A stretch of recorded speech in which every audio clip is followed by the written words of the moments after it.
compile and run C++ and C code, we are going to install some tools. So we are going to press Ctrl-Alt-T to open the terminal. We are going to write sudo, so we gain admin privileges. We are going to write apt, because apt is the applications manager of the Linux. So we're gonna write apt get install gcc, that is a C compiler. We are going to install g++, it's a C++ compiler. We are going to install clang, that is another compiler that we may need.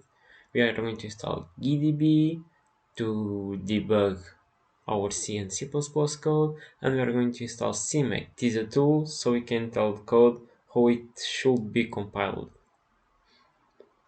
Now we are going to write our password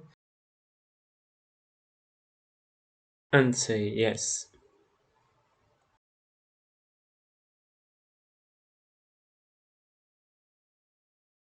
Now that is all installed, we are going to download Visual Studio Code. So we are going to open Firefox. We are going to write download vscode. We click in this link and we click in the .deb download button, and now we wait a little. Now that VS Code has been downloaded, we are going to open the terminal and we are going to write cd downloads so we can go to the downloads directory. We are going to write sudo the package install. It's just a command to install .deb packages, and we are going to write code and we press tab so it auto completes. We press enter, write your password, and we wait. Now we are going to close the terminal and to close the Firefox. We are going to open Visual Studio Code and we are going to install some extensions to help us with C++ code. We are going to install C++ extension pack, so we have the autocompletes and the error checking in the code editor.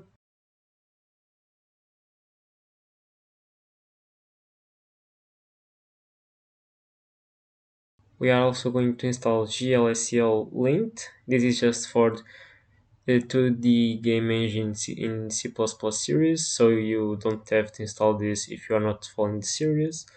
And I also like to install Python because sometimes I like to run my C++ code with the Python scripts, so it's a cool extension. So now let's wait for them to install. So now we are going to create a folder where we're gonna host our project and an hello world project, of course, just to test our stuff, our environment.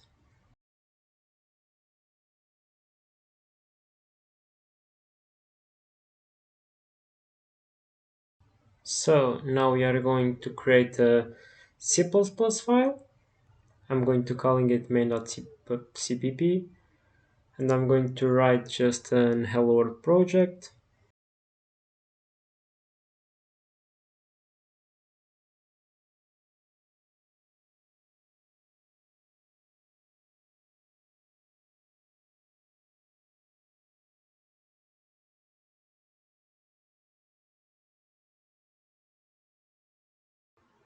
And here it is. Now to compile this C++ file, we go with G++, where the source file is main.c++, and the output file will be hello world. Now our file is compiled, and we can execute hello world with /. Nice. But for larger projects, we need something better because we're gonna have many source files. Here is where CMake enters. So we're going to create the CMake lists.txt file. We're going to just say the CMake minimum required version. I'm going to go ahead with 3.20. We're going to specify the project name, and it is on the version 1.0.0, so the first version. The version doesn't matter. And we are going to create an executable with the project name. So you can invoke the variable CMake project name.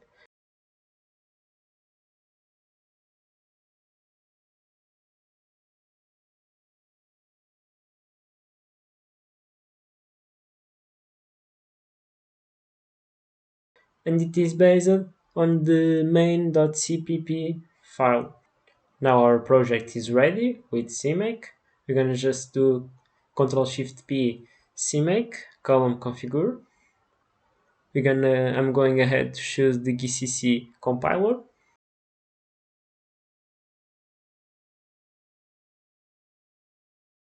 CMake is configuring the project for us. So now we hit the run button. And here it is, hello world. But David, I wanted to really use CMake by command line. I don't want that run button because I'm going to use another code editor. Okay, we're gonna create a new terminal. We're gonna go to the build directory where is going to be our binaries and that stuff. We're gonna invoke CMake dot dot. So the build is in the build folder, but we are going to base it in the previous folder. That is why we do double dot. Now we do make to compile the project. So it generates our hello world executable, and now we can run the hello world with dot slash hello world. And there it is. If you want to keep going, learning more, you can click in this video where I teach you how to program a window with GLFW and Glue, and it is part of a 2D game engine tutorial series. So if you want, check it out.